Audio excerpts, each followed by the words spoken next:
case. The only Nevada case that they cite that's not 150 years old is Gibson v. State, and I read that case. It's from 1980. And I submit that what they hold it out to stand for, that this is a legitimate criticism that can be taken on here, isn't what the Supreme Court held. All right, let's go back to Mr. Errico. I think that's enough for everybody, right? I think Ms. Smith is done. Who's Matthew Johnston? Your Honor, this is Matthew Johnson. I'm an attorney for Mr. Errico in a civil case that is affected, and so I'm just here observing. I was just making sure that I hadn't overlooked anybody. Mr. Draskovich, can you hear me? I can. Can you hear me? Good morning. Yes, I can. Thank you, Mr. Draskovich, for being so patient. Mr. Raman, are you still there? I am, Your Honor. Good morning. Thank you very much for you all. I never dreamed that sentencing would take quite so long, so I apologize for the delay. Although, for the record, I did tell you it'd be at the end of the calendar. I just never anticipated it would be 11:30. All right, so we have Mr. Errico. Can you hear me? Can you give us a thumbs up? There we go. All right, so Mr. Errico can hear us, and he's going to have to respond, I suppose, in the chat if we have to ask him anything. So I've got Mr. Draskovich, Mr. Raman on behalf of the state. This is defendant's motion to dismiss. So Mr. Draskovich, you're up. Your Honor, thank you. And I know Your Honor reads everything in preparation for your calendar, so I don't necessarily want to just stand here and re-argue what's been very fully briefed. I realize there's a number of issues before the court, and I would submit that the first one is whether or not the court has jurisdiction to entertain this motion, or whether or not this motion is the appropriate vehicle. Yes. We addressed that both in our motion as well as primarily in our reply, and I would submit that we do. This is not a writ issue. This is a grand jury qualification issue. Statutorily, I would submit that we have the absolute authority to file this motion, beginning with NRS 172.065. I would submit that gives clear authority to the court to address our motion to dismiss. It's clear. We can do it under that statute and that statute alone. Additionally, we have NRS 174.105 stating defenses and objections based on defects in the institution of the prosecution other than insufficiency of the evidence to warrant an indictment, or in the indictment information or complaint. Other than that, it fails to show jurisdiction in the court or to charge an offense may be raised only by motion before trial. Obviously, we're before trial, and we've brought this issue concerning what occurred with the grand jury by way of motion. This has been reaffirmed, as late as 2007 by NRS 174.075, which again states, pleadings in criminal proceedings are the indictment, the information, and in justice court, the complaint, and the pleas of guilty, guilty but mentally ill, not guilty by reason of insanity, and nolo contendere. All other pleas, demurs, and motions to quash are abolished, and defenses to objections raised before trial, which should have been raised by one or more of them, may be raised only by motion to dismiss. We have a Nevada Supreme Court case in Hancock where a writ of habeas petition was pending, and the court granted the defendant's motions to dismiss based upon what had occurred with the grand jury proceeding. That was where amendments that were made that were non-clerical, and a motion to dismiss was granted. So based upon these statutes, which I would submit are very clear, and based upon the fact that this argument has not been previously raised, I would submit that the court's well within sound statutory and case authority to entertain our motion to dismiss. All right, just this one issue, Mr. Raman, do you have a response? Yes, Your Honor. It is our position that should have all been put in the writ of habeas corpus. It seems ridiculous that 7 years after the proceedings, you're criticizing the grand jury proceedings. And there's a lot of practical considerations as to why that would be improper. In their reply brief, they try to form a loophole to further attack the grand jury proceedings outside of scope of a writ. But it's really not the law or the case. Any attack that occurred on what happened at a preliminary hearing or a grand jury should have procedurally and legally been addressed in the writ of habeas corpus. The only Nevada case that they cite that's not 150 years old is Gibson v. State, and I read that case. It's from 1980. And I submit that what they hold it out to stand for, that this is a legitimate criticism that can be taken on here, isn't what the Supreme Court held. Essentially, post-conviction, after a trial, a defendant was criticizing what happened at the grand jury. Their holding wasn't about what mechanism should have been used pre-trial. It's just that that was way past due. It was waived, challenged at post-conviction. So, yes, based upon all practical matters, it would be incredibly incongruent with the way things are done, the law, the case law, to allow a challenge like this. And that's putting aside the fact that we've satisfied any concern legally and evidentiary that we were having an informed grand jury present here. But procedurally, I'm asking the court to be denying the motion. So I'm looking at NRS 172.065, and I note that it says a motion to dismiss the presentment or indictment may be based on objections to the array or the lack of legal qualifications of an individual juror. So I think pursuant to 172.065, a motion to dismiss is the appropriate vehicle, so I'm not going to continue to hear it.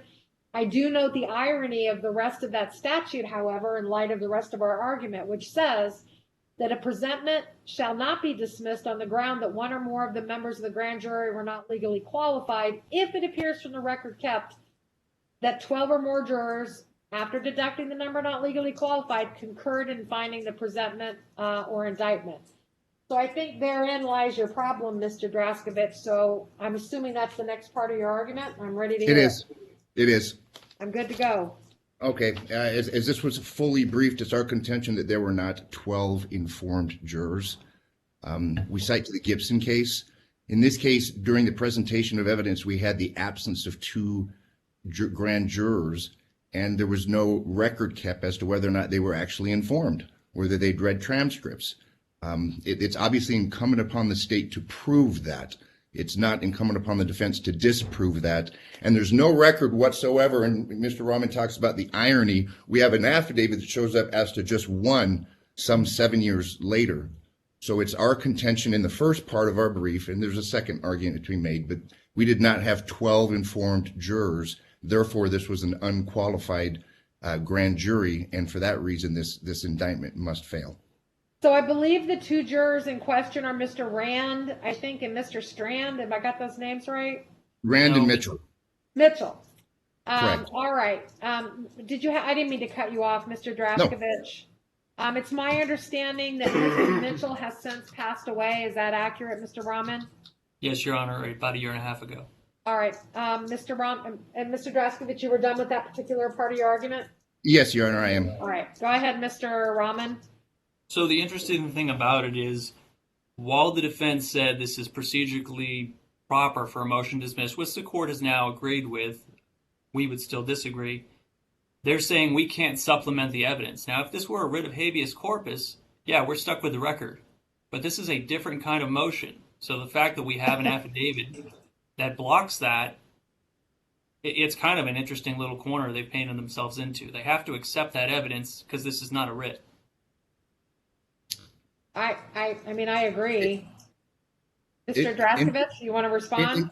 Yes, in response, I mean, again, it's incumbent upon the state, and the state failed to maintain a record concerning the 12 jurors, grand jurors being informed. I mean, Mr. Terry has passed as well. I mean, regardless of whether or not Mr. Mitchell or whether or not the other grand juror has passed, it's really irrelevant. They have to show that we had 12 informed grand jurors, and they can't. With the affidavit, they get to 11, so there's still one short. No, actually, there was only 11 present for all sessions. It was 13 with those two, so getting one gets us to 12. And Mr. Raman, correct me if I'm wrong, but I mean, two things. One is, I do think that Mr. Draskovich is right that there should be contemporaneous records that indicate that the jurors that are participating have gotten up to speed and read the transcripts. So that being said, I think that that is an issue, but I don't, number one. And number two, given the ordinary process, is that a routine part of the grand jury process? I don't. Not the record keeping, but if grand jurors are not present, are they typically given the transcript to refer to and refresh? Yes, for them absolutely. To review? As I mentioned in, I think, and attached in the exhibit, it's noted everywhere. It's on the calendar that each and every grand juror receives, that so-and-so grand jurors need to read because they weren't present for this prior session. This was like a 3-day presentment. So on one of the sessions, one of those grand jurors wasn't there. On another session, a different grand juror wasn't there. Correct. So there was, before, they full well know that we're anticipating they're deliberating on X date. So at that point, they say, look, you need to read this date.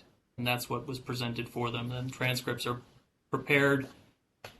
They're read before deliberations can take place. And obviously, in an abundance of caution, that's why I sought the affidavit of 2 gentlemen, one being alive. That got us to the 12 number.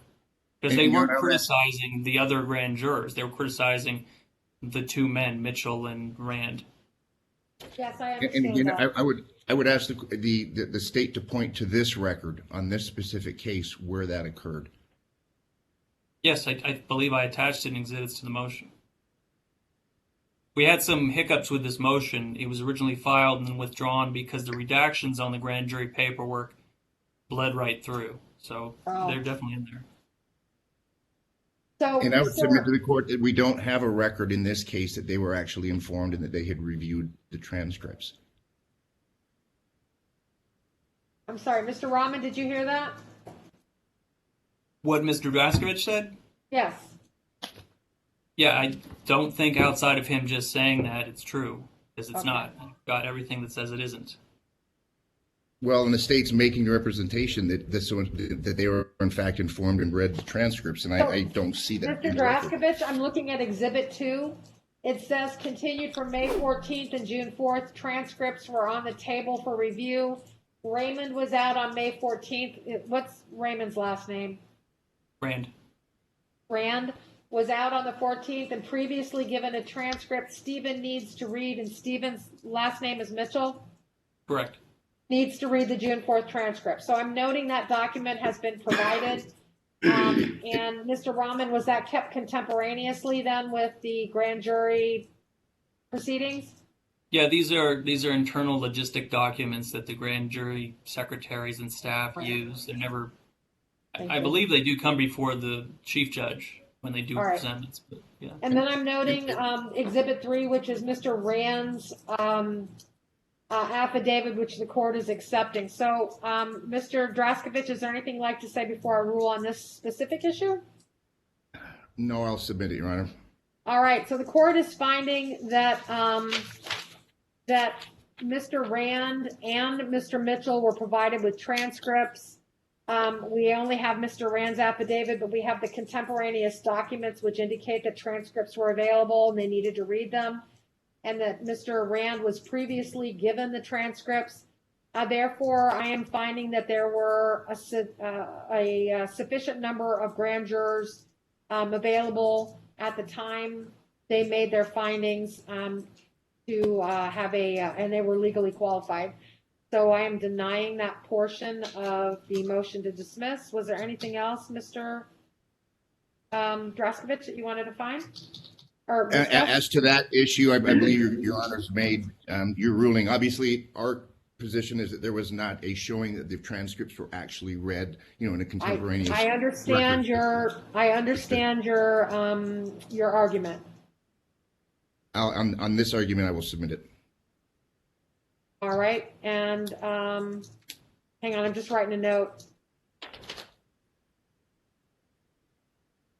All right, Mr. Draskovich, is there anything else you'd like to address? Yes, Your Honor, just concerning how we came to this 34 count indictment. It's our position that the 34 counts, and it's clear by the record, were not presented to the entire grand jury. There was 3 days of evidence presented.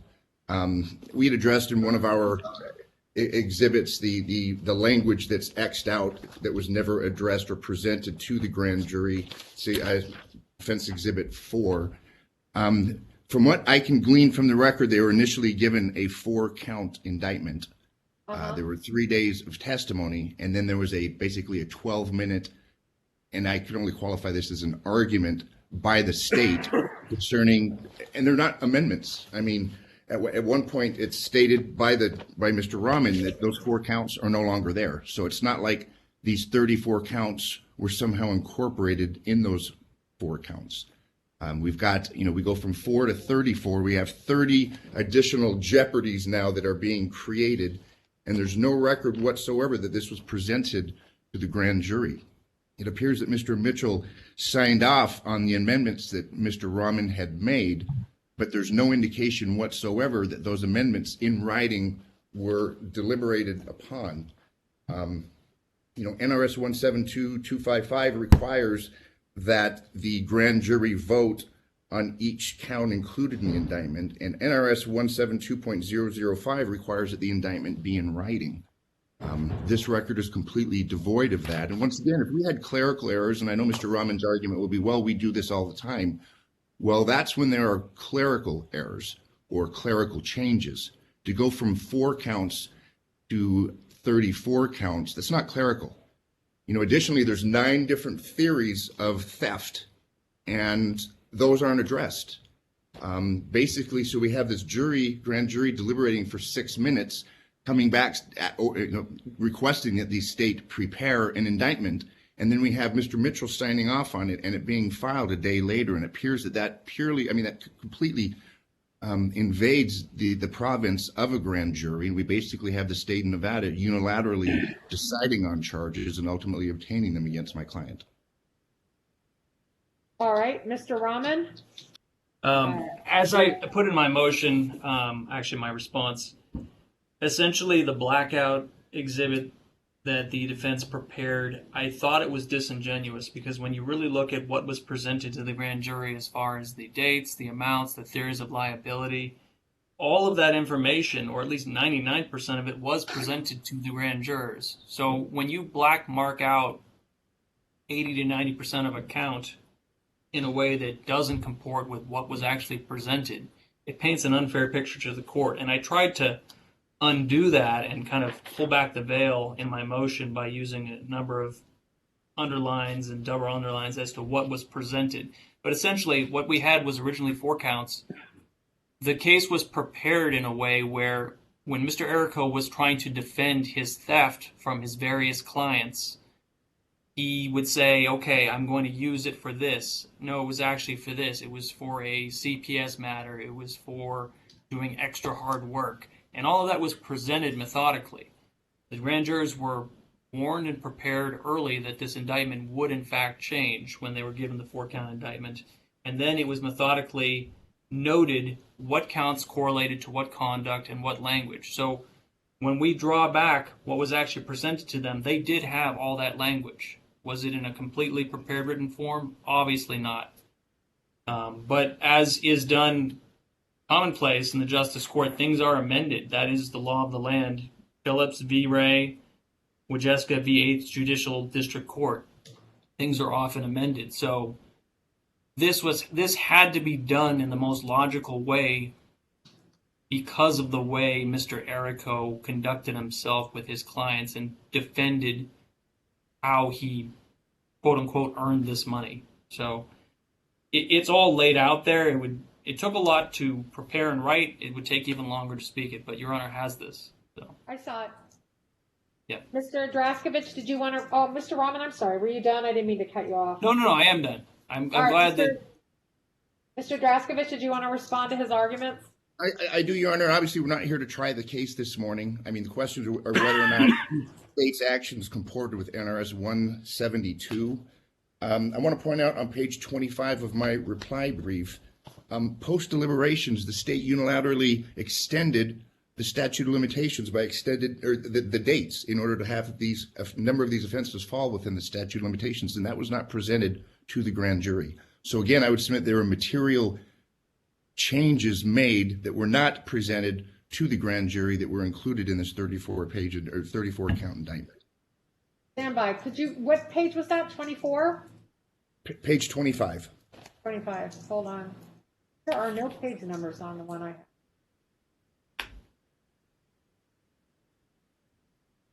And obviously, too, if Your Honor wants to bifurcate this or review the record, but it's our contention that the dates were extended to these offenses. So. Hang on. Mr. Raman, do you want to address just that very limited issue?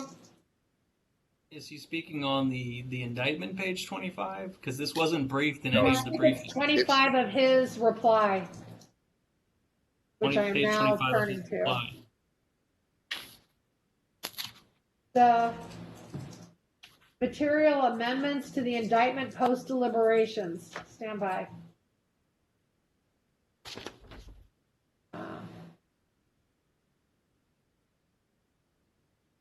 I don't see any mention of any date concerns here. That It's Yeah, footnote Mr. 4 at the bottom.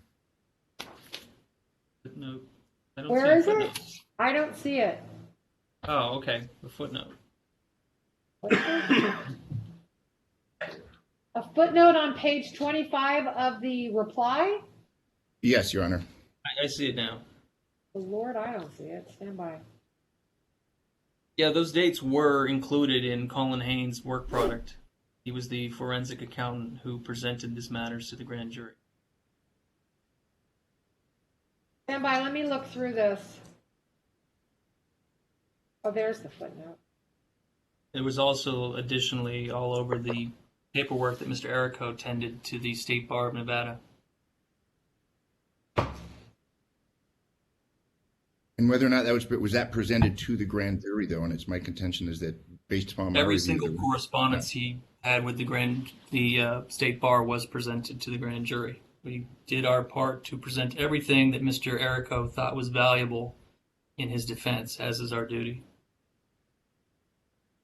And Mr. Terry supplied me with all that information, as did the State Bar. Is there anything else you want to add, Mr. Draskovich? we'll submit it on the pleadings. All right. So with regard to this last argument, I'm finding that oral changes to an indictment before it's voted on by a grand jury are common and permissible, so long as the grand jurors are informed and that the indictment conforms to the evidence presented. I note that the grand jury foreman signed his name and responded in the affirmative at the grand jury presentment. I note that allegations that the grand jury was not properly informed as to any individual count or with regard to the post-date deliberations should be the subject of a writ. And there was a writ filed on December 25th of 2021 that I think has already been decided. And I think that these allegations would more properly be in a writ rather than in a motion to dismiss. But to the extent that they're here, they are denied. Is there anything else, Mr. Draskovich? No, Your Honor. All right, Mr. Raman, if you prepare the order and run it by Mr. Draskovich and then submit it to the court, I would appreciate it.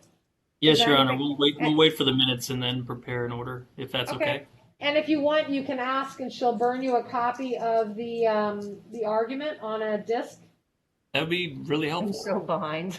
Yeah, because everybody that we're really short on clerks, and so minutes are taking forever. So I'll ask my court recorder to burn 2 copies, and we'll leave it for you in wherever that place is that you guys pick up stuff, and you can actually have a disc. Okay. Great. Your Honor, can I request one other thing? I don't know the likelihood of success, but would it be possible to request a settlement conference? When's the trial date? May It's in May May. 23rd. Absolutely. Send an email right now to Judge Bell and get on the settlement conference list, and they'll set it up for you. Okay. I will do that. I in the can't next do few it minutes. for you, but you just have to email Judge Bell's JEA, whose name suddenly escapes me. Sylvia? Sylvia. Terry. Good Lord, Yeah. it's late. Yeah, just email Sylvia and she'll get you on the list. Okay. Is there Always a anything pleasure, else- Your Honor. Anything else, Mr. Raman? No, Your Honor. Mr. Draskovich, I think you said okay already. Yes, Your Honor, thank you. Thank you all for your patience today. I appreciate it more than you'll know. Thank you so much. Bye-bye. Thank you, Your Honor.